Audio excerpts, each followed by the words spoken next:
24 לפברואר. היום היינו בעבודות מחקר, והכנו את אחד הדברים המדהימים שאפשר לראות. בלעד, אני צובע פה. חדר 1+5 עם מיטת מחצלת, מקש אמיתי, תוצרת טכני, ואנחנו פה נהנים עכשיו מהיצירה שלנו. אני אוהב את החימום.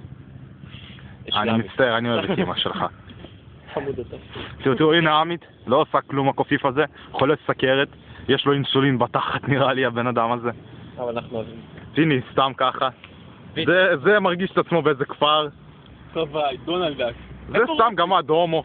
רוצים לבדוק לאיזה... הנה בויקו, יושב, עוד הפעם מתכנן איך להרוג מישהו. פאול עוד פעם רוצה לגנוב משהו. יש שם מצלמה כזה עריכת נקודותיים בכתוביות קיריל. כן. וסלש קבב. מה הקשר? קח את התמונה של כולנו. אתה לא יכול.